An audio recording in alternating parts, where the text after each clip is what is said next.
Yeah, I have a more recent band called Jello, Biafra and the Guantanamo School of Medicine. Hmm. And the last album we released is called Tea Party Revenge Porn.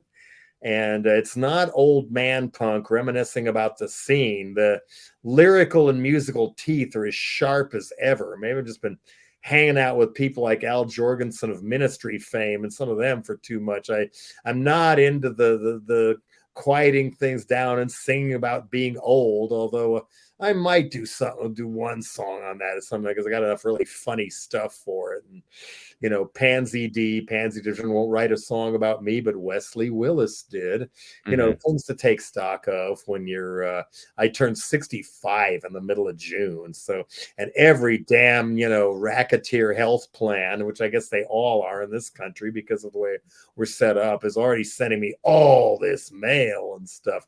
You're about to be 65. We would like to help you. We would like to help ourselves to your money too. And don't get too ill just yet because we don't have to pay anything. So, yeah, there's that. I mean, maybe it'll be less traumatic than turning 64 because a certain all-time horrible McCartney song still won't leave my head. In that one.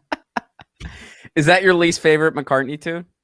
No. I mean, I've successfully avoided most of his later solo stuff, although silly love songs kind of speaks for itself. But I generally knew enough and knew there was stuff out there that was cool from a really early age. I got hooked on rock and roll when the Beatles were still Beatlemania when I was in second grade in 1965. Quickly went for the hard stuff, early Stones, and the great unacknowledged prototype for so many American garage rock bands even today, namely Paul Revere and the Raiders, and primetime show called Hullabaloo once a week. They'd have them on, Eric Burden and Mitch Ryder, as well as poppier people and stuff. But I kind of knew from a childhood Walter Mitty Cinderella thing what I wanted to be when I allegedly grew up from that point onward, in a way. I mean, it derailed in third. A couple of years, I was watching a certain TV show and decided when other kids were writing, oh, when I grow up, I want to be a fireman. I want to be a policeman. I want to be a baseball player. I want to be a nurse. I want to be the Penguin. I want to be the Riddler. Those are my role models, and they are cool. Another Where was that? Why did I divert? Why did I go that way anyway? I can't even remember now. But we got on Paul McCartney. oh yeah.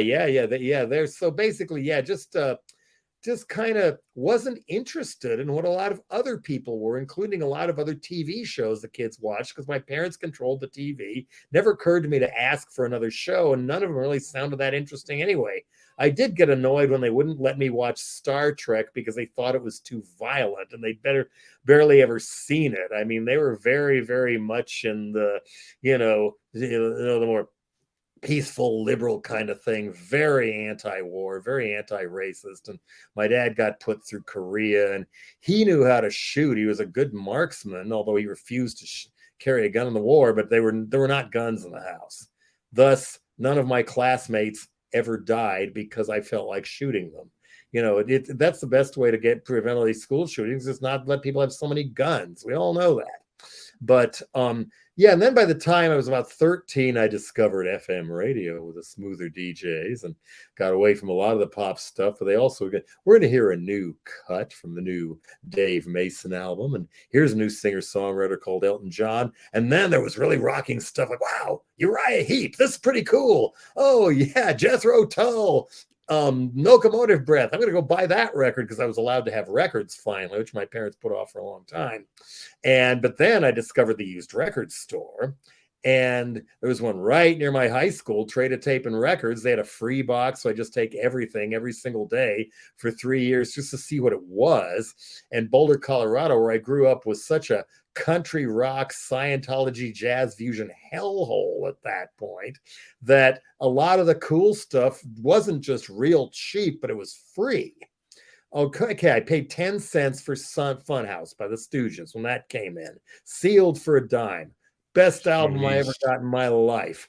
And but things like that. I mean, there's also a told this story a lot, but for you, you need this one. There was also anything I could get to find out anything, and I only had so much allowance money. So a 50-cent record instead of a $4 one, maybe I could get more 50-cent records, take Sure. chances on them. Just I thought the covers were cool and just went by hunches and did pretty well overall. This day I live for magic accidents and people who accuse me of helping empty the thrift stores by talking about a lot of that weird stuff in the Incredibly Strange Music Volume 2 book. They just don't take enough chances, believe you me. But there was a writer for the Denver Post, which we got on Sunday in Boulder, named Jared Johnson. And around 8th grade, maybe 9th grade, I had then discovered Alice Cooper, thanks to a sitter, no less, who also turned me on to Frank Zappa and Captain Beefheart slowly but surely. But that was the first one I finally realized, oh my God, rock and roll music can actually have cool lyrics and stuff. Mm. Not just I love you, baby, shooby dooby doo over and over and over again. Alice Cooper's words spoke to me. I even read Dead Babies as the poem for my 8th grade speech class, and the teacher liked it and cast me in the Boris Karloff role in Arsenic and Old Lace a year later and stuff.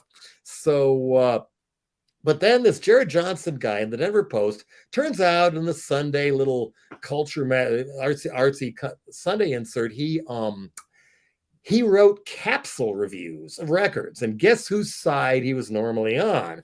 The first one I ever saw it was an entire column instead of capsules devoted to how much he hated Alice Cooper.